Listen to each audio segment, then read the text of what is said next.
ုတ်ဆိုးကြီးကသူ့ကြောင်းထောက်ကိုးွယ်ထားမုတ်ဆိုးကြီးမှလည်းသမီးလေးတယောက်ရှိသမီးလေးရဲ့နာမည်ကစာပါတဲ့ပြိဿနာမည်ရင်းလေးတော့မှတ်ထားဖို့စာပါလို့ခေါ်ပါတယ်လက်ဖြားလေးနှစ်ဖက်လောက်လေးကိုင်းလေးလို့ကော့ပြန်ပြီးတော့အင်မတန်နှံ့လို့စာပါဒါပတိခင်ဗျားတို့ကြားဦးတဲ့အတိုင်းတုတ်လဲဟောင်းကောင်းအောင်ကျွတ်တို့ဆွနှုံးမဆိုးပဲဝါလေးကြလို့လားဟောရဒါဟောင်းကောင်းမှာကထားဝါပေါ့ဗျာကြားနေရောလက်ဖက်ထုတ်တွေပါဒီနဲ့ပြောင်းမနေပါနဲ့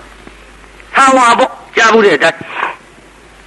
အဲ့လိုကြောက်ဆောက်ကိုးကွယ်ထားတော့မုတ်ဆိုးကြီးကဟဲ့သမီးဒီနေ့ကိုတော်ကြီးကြွလာရင်ဆုံးပြီးဆိုင်လောင်းတော့ဖေခရီးဝေးသွားစီရရှိသမီးလေးမှားထားကြပြီမုတ်ဆိုးခရီးထွက်သွားမုတ်ဆိုးခရီးထွက်သွားတော့ဥပကကြီးသပိတ်ပိုက်ပြီးဆောင်းကန်ကြွလာပြီပြိဿဥပကကြီးကြွလာတော့နေရာခင်းပေးပြီးဆာဝါကတနခမ်းပန်းမှလိမ့်ပြီးဆောင်းလောင်းမှုထွက်လာတကူဗျတနခမ်းပန်းမှလိမ့်ပြီးထွက်လာတဲ့ဆာဝါလဲမြင်လိုက်ရရော60ကျော်ဥပကကြီးမျက်တောင်မခတ်ဘူးဘေးကကြီး60ကျော်ကြီးမျက်တောင်ခတ်သေးလားနှုတ်ခမ်းမွေးကြီးတွေသတိထားနော်အသက်ကြီးပဲဒီကျက်တို့ဒီအသက်ကလာကြီးတကူဗျဒါပါပဲရှေ့ပြောပါဘူးကြီးကမျက်တောင်မခတ်ဘူးဘေးကရဲ့ဟေးဆာဝါဟေးမေအစကငါတလောက်လှတယ်မထင်ဘူးအခုတဲလှပါလားတလောက်လှတဲ့ဆာဝါကလေးကိုမှမရရင်ဥပကမင်းပေးရလိမ့်မထင်နဲ့ကွယ်သွင်းလန်းသွားပြီ60ကျော်ကြီးဆုံးလည်းမစားနိုင်ဘူးသပိတ်ဖြောင်းဖြောင်းအကန့်မခံနိုင်ဘူးကိုင်သပိတ်ကြီးထမ်းပွေပြီးပြန်လာရောတရားနာပြိဿတလန်းလုံးဝါလာတာတော့ပြိဿတလန်းလုံးဝါလာတာကြောက်ရောက်လဲဝါလို့ညောင်ဆောင်ခြေရင်သပိတ်ကြီးချပြီးညောင်ဆောင်တော့အာရမောက်တတွတ်တွတ်နဲ့ဘေးကကြာစိတ်ပရိစိတ်တွေအောင်းမိမှာ तू ကတော့ဘယ်ဟုတ်မလဲကြာသာဝါဘယ်စိတ်ပရိမှမစိတ်ဘူးသာဝါစိတ်အတော်ဒုက္ခဖြစ်နေပြီဒီလိုသာဝါစိတ်နဲ့ဆုံးမသိမှမစားဘူးပြိဿမုတ်ဆိုးကြီးကလည်းတော်တဲ့ကပြန်လာငါဆရာတော်ကြီးဝင်ဖူးပြီးမှအိမ်ပြန်လာကောင်းတယ်ဆိုပြီးကြောင်းအောင်ရောက်ပါရောဗျာကြောင်းအောင်ရောက်တော့ဥပကကြီးညီးနေတာကြားဥပကကြီးညီးနေတာကြတော့ငါဆရာတော်ကြီးနေမကောင်းဘူးထင်တယ်တဲ့မေဦးမကျောင်းပေါ်ရောက်တော့ညောင်ဆောင်ခြေရင်းကသပိတ်ဖွင့်ကြည့်လိုက်ဟာဆုံးနေလေတသိမှမစားပါလားတော်နေမကောင်းတာနဲ့တူရဲ့အတော်နေမကောင်းတာနဲ့တူရဲ့လို့ခြေရင်းကြာနာဒူးတုတ်ထိုင်းလို့ခြေတော်ကလေးကိုင်းပြီးတော့ကမအရှင်ဘုရားဟေးမင်းမသူလဲကွာတပည့်တော်မဟုတ်ဆိုးဗျာဘာကိစ္စအိုးကိုယ်ဆရာရှင်မြတ်တော့ဖူးပြီးမှအိမ်ကိုပြန်မယ်ဆိုပြီးအရှင်မရကြော်ရင်ဝင်လာတာရှင်မရနေမကောင်းဘူးထင်တယ်ဗျာငါနေမကောင်းဘူးကွာရှင်မရနေမကောင်းရင်ရှင်မရရောကတပည့်တော်ပြောပြရှင်မရတပည့်တော်ကုမယ်ဗျာမဟုတ်ဆိုးပြန်တော့ငါရောကမင်းကုလို့မရဘူးအေးသာပြန်တော့ကွယ်မဟုတ်တာဗျာအနာတိဆေးရှိရမှာပေါ့ဗျာတပည့်တော်ကုမယ်ဗျာမကုနဲ့မကုလို့မရဘူးငါယောဂကသေမဲ့ယောဂလူငယ်တွေမှကြဟိဒီယောဂမျိုးကသေမဲ့ယောဂဆိုပါလားကွမဟုတ်တာဗျာအရှင်မယားတပည့်တော်ကတော့ဆုံးဖုံပေးပြီးမှကျင်းနေတဲ့မှတ်တာခုဆုံးနေလေတသိမှမစားအချင်းလုံးလို့တိုးကုန်ပြီဗျာကွယ်ငါဖိုက်ကြီးကဆုံးမစားပဲနဲ့အလိုလိုပြည့်နေလို့မကြတော့လူငယ်တွေဒီယောဂမျိုးကမစားပဲဗိုက်ပြည့်တဲ့ယောဂကိုကွတခုတော့ရှိတာပေါ့ကွာဆန်ခွန်ချက်ရှိကြတုံးကမြန်ဒီယောဂမျိုးဖြစ်အကုန်တော့သက်သာလားဟဲ့တို့ကတစ်ဖက်တစ်ဆန်းကသက်သာတဲ့နည်းတော့တွေ့ရတာပေါ့ကွာကြည့်ငါယောဂကသိမဲ့ယောဂမစားပဲနဲ့ဗိုက်ပြည့်နေတာကွအရှင်မယားကျင်းနေတာမှတ်လို့ကွာမျက်လုံးမိတ်ပြီးအိတ်တော့အိတ်တာပဲကွာဒါကြီးကမျက်စိတွေကမထွက်လို့ဒါကြီးတော့ဗျာအဲ့ဒါကြီးပဲကွာအမိဆိုတော့လေအဲ့ဒါကြီးနဲ့အဆုံးသတ်ရရှင်ဗျာတပည့်တော်ကပြောပါဗျာအရှင်မယားနေကောင်းဝယ်ဆိုရင်တပည့်တော်ကုကျင်တယ်ဗျာမင်းကုလို့မရဘူးထင်တယ်ကိုယ်မဟုတ်ဆိုပြန်တော့မဟုတ်ဘူးတပည့်တော်ဆရာတပည့်မို့လို့တနာလဲတနာပါရဲ့အရှင်မယားယောဂပြောင်းမယ်ဆိုရင်တပည့်တော်အသက်ကလွှဲရင်အကုန်လှူပါမယ်ဗျာပြောလိုက်ရောဗျာမစင်မစားနဲ့ဒီကမဟုတ်ဆိုစဉ်းစားရဲ့လားမသိလို့ပေါ့သိစဉ်းစားမှာပေါ့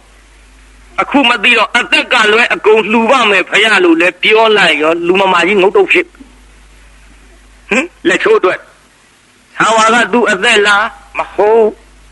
သူ့တက်ကသာဝါလားမဟုတ်ရေးချမဟုတ် ပေါ်လာပြီဆာဝါကသူ့အတမဟုတ်သူ့အသက်ကဆာဝါမဟုတ်အနုလုံပတိလုံအပြန်ပြန်တွက်ကြည့်လိုက်တော့ရည်ရွယ်ချက်ကလေးလဲပါရောငုတ်တုတ်ဖြစ်တာပေါ့ဗျဟေးမဟုတ်ဆိုဘုရားမင်းအသက်ကလွယ်အကုန်လူမယ်ဆိုတာတကယ်ပြောတာလားအမေထိထိငေါငေါအသက်ကြီးပြီဒါမျိုးကြလောတာဒုက္ခမွေးကြီးတွေအဲ့ဒါတော့ဆရာအသက်ကလွယ်အကုန်လူပါမယ်ဗျအေးမင်းအသက်ကလွယ်အကုန်လူမယ်ဆိုတော့ပြောရတော့မှာပေါ့ကွာဒီလိုကွမင်းမရှိတော့ငါအိမ်ဆုံးကန်ကြွသွားတော့မင်းသမီးလေးဆာဝါပြောပါလေဘာတော့မရဒီကောင်လေးဆုံးမလောက်ဘူးလားအိမ်ကြသမီးကိုရိုက်မင်းငါတကားဆုံးအောင်နားထောင်ဦးကွာဒါအမေရှိပါဗျဒီလိုကွမင်းသမီးလေးတဏ္ဍခမ်းပန်းမနေလိမ့်ထွက်လာတော့အရှင်မရနဲ့တပည့်တော်သမီးဖီလိမ့်လှပါပြုတ်ကင်းသိဝါဒနာပါတာဗျမသိချဘူးတော့မဟုတ်ဆိုပဲချိန်ကြမှာပစုံမျက်လုံးဖြစ်မယ်မသိဘူးကွယ်တဏ္ဍခမ်းပန်းမနေလိမ့်ပြီးတော့ထွက်လာတော့ဟေးမင်းသမီးလေးတဲ့လှပါလားကွအရှင်ဘုရားနဲ့တပည့်တော်ကသာတာသမုတ်ဆိုသူကပုတ်ပေးစရုပ်တစ်မျိုးလှတယ်ဘုရားသိချဘူးတော့မဟုတ်ဆိုကွယ်မင်းသမီးလေးလှလွန်တော့ငါစိတ်ထဲမှာတီဗီတန်တော့အရှင်ဘုရားစိတ်ထဲမှာတပည့်ငယ်ရှိပြီထင်တယ်ဗျတပည့်ငယ်ရှိပြီထင်တယ်ဘသူသားသမီးတို့ဘုရားဒါတော့အတိလိုချင်တော့အပင်ချိုင်းနဲ့သမီးလိုချင်တော့မိခင်ဖခင်တိုင်အရှင်ဘုရားနဲ့လည်းတပည့်တော်နဲ့ဆရာတပည့်ဖြစ်နေတော့အရှင်ဘုရားပန်းတော်တယ်ထင်ပေးစားရမှာပေါ့ဘုရားကိုယ်တပည့်ပဲအမင်းရှိပါရှင်ဘုရားစိတ်ထဲမှာတပည့်ငယ်ဘသူသားသမီးနဲ့သဘောတူလို့တော့ဒါတော့ဒီချိန်တန်းပြီးပွင့်ချိန်တန်းပွင့်ရမှာပေါ့နဲ့မုတ်ဆိုးကလေရှည်ကြီးလျှောက်ပြောနေကိုတော်ကြီးအတော်မျက်မှောင်ကုတ်လာဒုက္ခပဲငါတဲ့ပြောတာဒီကောင်ဘေးချောထွက်မုတ်ဆိုးဘုရားကဲကွာအသက်ကလွယ်အကုန်လှူမယ်ဆိုတော့ပြောရတော့မှာပေါ့မဟုတ်ဆိုတပည့်ငယ်မဟုတ်ဘူးကွယ်အားတော့နာပါရဲ့ရှင်းနေတာရှင်းထားပြီးတော့ပြောရပါတော့မကွယ်ဒီကရှင်းနေတာပဲထားပုံမှန်အဲ့ဒါကျုပ်တော့ရှင်းပဲထားလိုက်တချို့ကပြောကြတယ်ငါရှင်းနေတာနောက်ထားပြီးတော့သူမျက်နှာကြီးကရှင်းရမရတဲ့နေရာမထားပါနဲ့ဗျမယုံရင်ခင်ဗျားတို့မျက်နှာရှေ့ကနေနောက်လှည့်ကြည့်ပါလားအိမ်ကြဇက်လေသေးမှာပေါ့ဒါတော့ကျုပ်ကရတဲ့နေရာထားလိုက်ကန်ရှင်းမျက်နှာရှေ့သာထားပြောရတော့မကွဒီလိုကွမဟုတ်ဆိုရဲ့ချီရင်းကသပိတ်ထဲကဆွန်းတသိတွေမှမစားတာမသိတယ်နော်မှန်လားပါဗျာဒီကွကန်ပြောရတော့မှာပေါ့အသက်ကလွယ်အကုန်တူမယ်ဆိုတော့မဟုတ်ဆိုရဲ့ဒီလိုကွမင်းမရှိတော့တိတ်ထုံကကြွသွားတော့သနာခမ်းပါမလိမ့်ထွက်လာတဲ့မင်းသမီးသာဝါရဲ့ပြက်သားလေးပြင်လိုက်ရရောအားတော့နာပါရဲ့မင်းသမီးသာဝါကိုမှ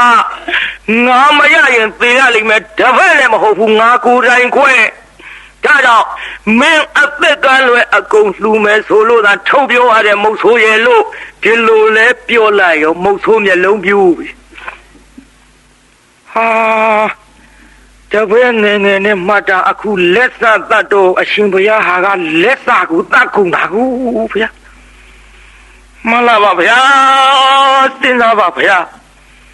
ရှင်မရအသက်ရွယ်ကလည်းကြီးပါပြီဗျာရှင်မရဒီရွယ်ကြီးကြမှာရှင်ညုံဘွားထဲမှာဆင်းကြမှာနဲ့အရှင်မရအသက်က60ကျော်ဗျာတပည့်တော်သမီးလေးက16နဲ့ငယ်ပါသေးတယ်ဗျာပိဋကကြီး60ကျော်နဲ့16နှစ်ဆိုတော့ကျွတ်တူမတိတ်မရိမ့်တော့နေမှာပေါ့ဗျာမကြည့်ရတာကိုဗျာစဉ်းစားပါဗျာလို့ရှောက်လိုက်တော့ဟေးမဟုတ်ဆို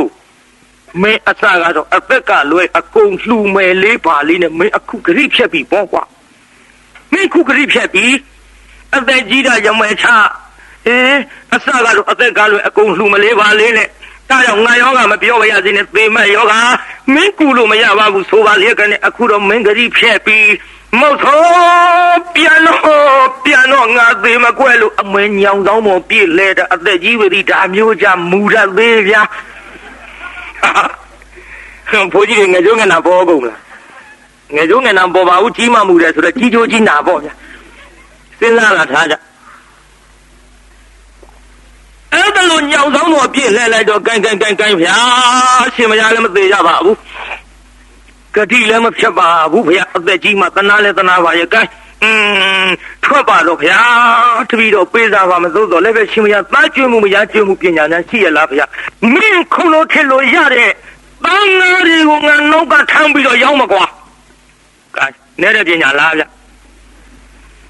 60ကျော်အထိစီးပူးခဲ့ရတဲ့ပညာဆိုတော့ကျွတ်တို့ BA နီးလောက်နေမှာပေါ့ဗျာနောက်ကထမ်းရောက်မတယ်ပြိဿရဲ့ကဲဗျာဖြစ်သမျှအကြောင်းအကောင်းကြီးပေါ့တပည့်တော်လည်းကတိမဖြစ်တော့ပါဘူးရှင်မရလူထွက်တော်မူပါဗျာလူထွက်ပြီးသမီးလေးနဲ့ပေးစားလိုက်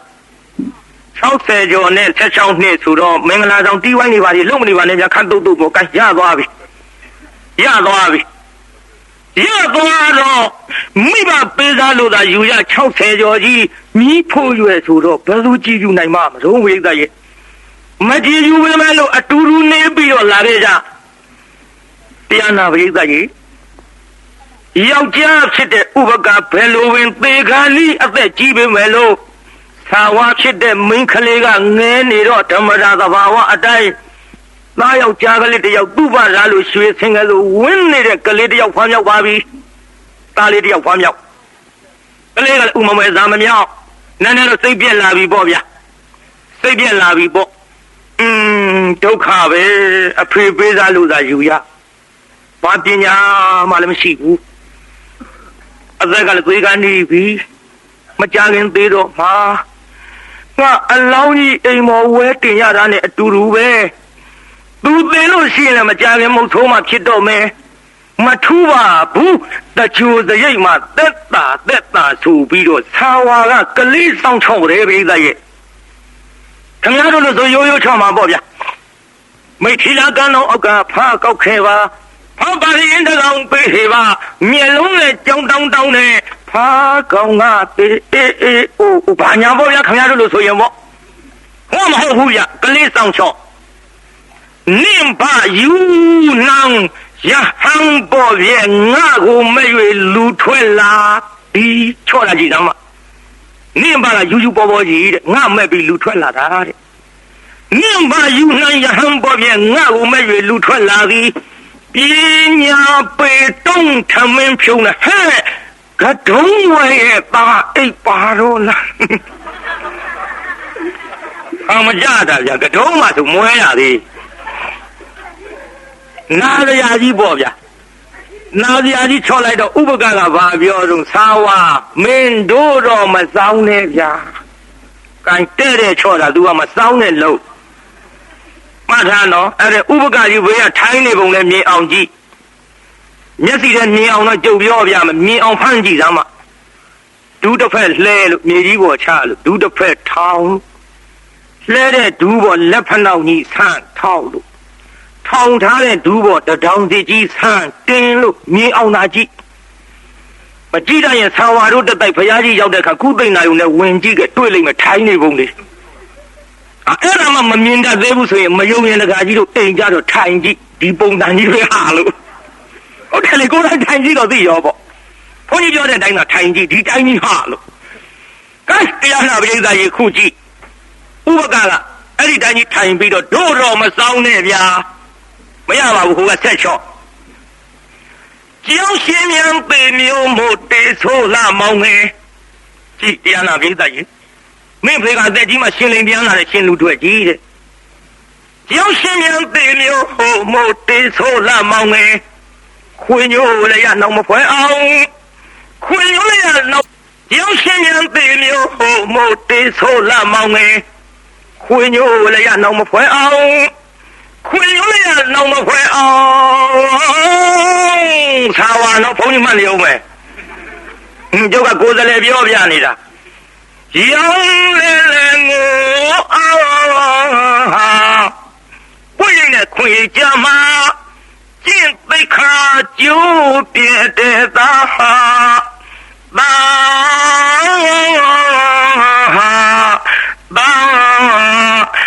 အဲ့ဒီတိုင်းပေါ့ဗျာအဲ့ဒီတိုင်းပေါ့မင်းဖေကအသက်ကြီးမှအကျင့်ပြက်လာတဲ့လူကြီးတဲ့လူရဲ့မှုနာမလီတဲ့ဘုန်းကြီးလူတွေဆိုတော့လေလူမှုကိစ္စဘာမှနားမလဲဘူးတဲ့ပရိသတ်ရဲ့နာစရာကြီးစောင်းချော့နေတာဘုန်းကြီးလူတွေများပြောလဲပြောစရာပါပဲ အားတော့နာပါရဲ့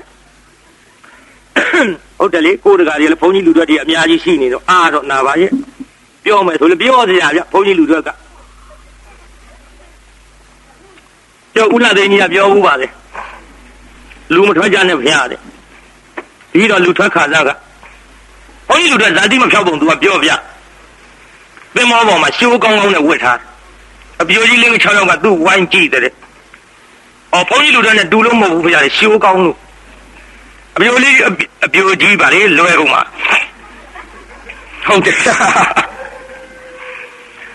ခံတမန်နဲ့သင်္ဘောနဲ့ကုန်းပေါင်ပေါ်အလဲကောင်ကြားတဲ့အကျော်တဲ့ဖွားကြီးညမှာဆိုရင်လို့အပေါ်ကသူကရှိုးနဲ့လှမ်းអော်လိုက်ဒါကလေးနောက်ဆုံးညမယ်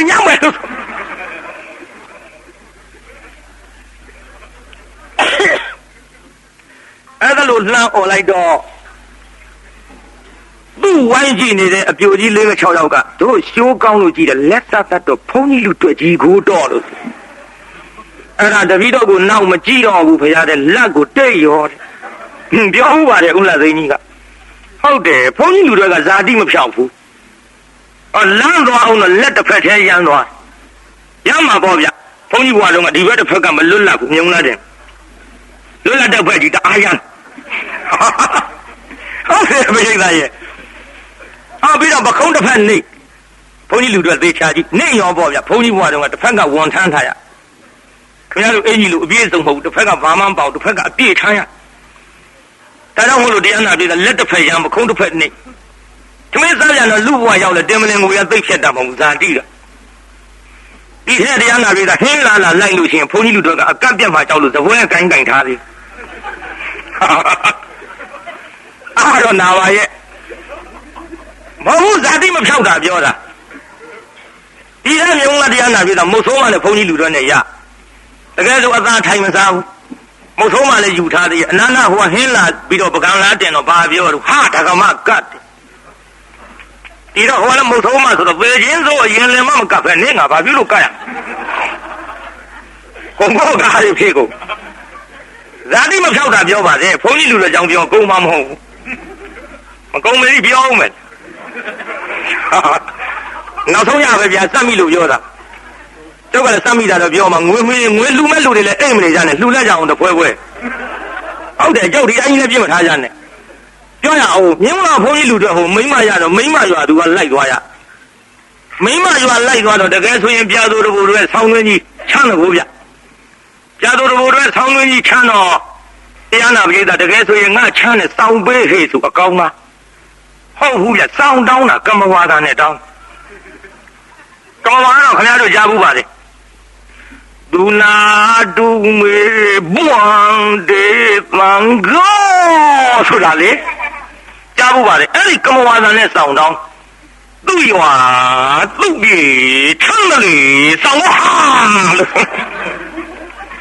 စောင်းတောင်းတာကမ္မဝါဒနဲ့တောင်းဒီတော့မိမကတော့နဲ့တော့ဘုန်းကြီးလူတွေယူထားလို့သူများကြိတ်ရတယ်တဲ့ငါချမ်းနဲ့စောင်းပေးဟဲ့ဆိုပြီးတော့ကမ္ဘာသာကြီးနဲ့လုံနေရဒီကတော့မိမဘာပြောလို့ဆိုတော့ဟဲညီငါမပြောနဲ့လေဂံမင်းမဟာဒါတိမဖြောက်တာပြောပါလေဒါကြောင့်ဘုန်းကြီးလူတွေကြောင့်ပြောကုန်မှမဟုတ်ဘူးပြောတာမကုန်မေးပြီးပြောမယ်မကြုံတော့ဆုံးပြောရတာကိုဗျမြင်းမတရားနာပြောတာမင်းတို့မင်းကြီးလက်ထက်ဟိုဘုန်းကြီးလူတွေနဲ့အပြိုတော်တွေနဲ့ရဘုန်းကြီးလူတော်ကဘုန်းကြီးဆုံးအပြိုတော်ကထီသုံးနန်းသုံးခင်ဗျားတို့ဆိုထမင်းစားကြစို့ဘောဗျဟုတ်ဘူးဗျဟိုကအပြိုတော်ထီသုံးနန်းသုံးနဲ့မောင်တော်ဗျာ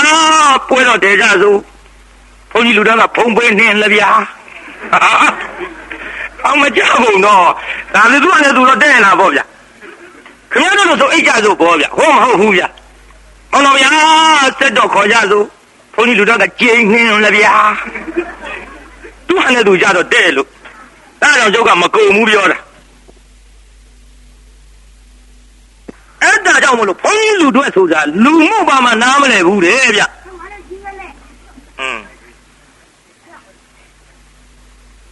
ငိမ့်ကွာစကားပြောနေဟဲ့ဆက်လိုက်ကြစို့လူရဲ့မှုနာမလီတဲ့ဆောင်းဝါက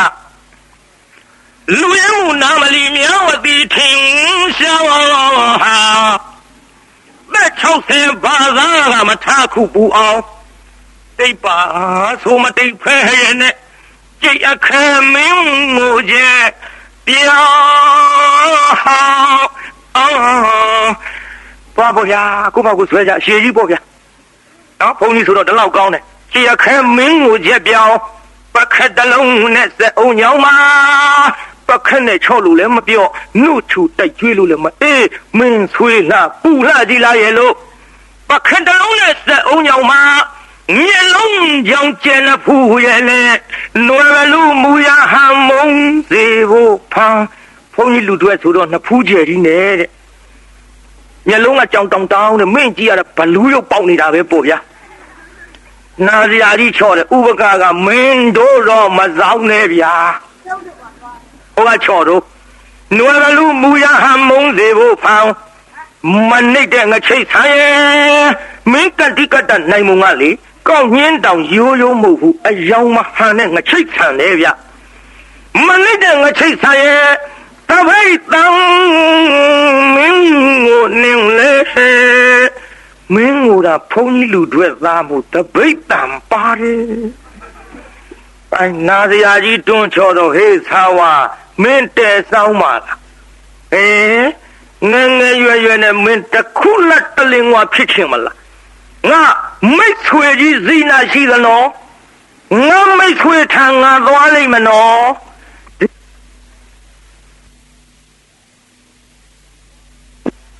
ငါမိတ်ဆွေထံငါသွားလိမ့်မနော်ဒီလိုပြောတော့ဆာဝါကအောင်မေဒီအရွယ်ကြီးကပြည့်သွားဘသူကများလွန်အပ်ဖို့မှာတော့တမဲ့မလီနိုင်တဲ့လူကသွားတာမှတ်တယ်နော်အသက်ကြီးတာကြီးတွေငယ်တာလေးယူကြကြသတိထားကြအခုကြည့်မလီနိုင်တဲ့လူကသွားတာနဲ့ကဲတလောက်စောင်းလာမြောင်းလာဆူလှပူလှတဲ့သာဝါသားတယောက်နဲ့မေငယ်ငယ်ရွယ်ရွယ်မှာတခုလက်တလင်กว่าဘဝနဲ့နေရခဲ့ပြီးတော့သာဝါရဲ့ငါမိတ်ဆွေကြီးဇီနာထငါပြေးပေါ်ဆိုပြီးတော့ဖယားထံသို့ဥပကထွက်ခဲ့ပါပြီ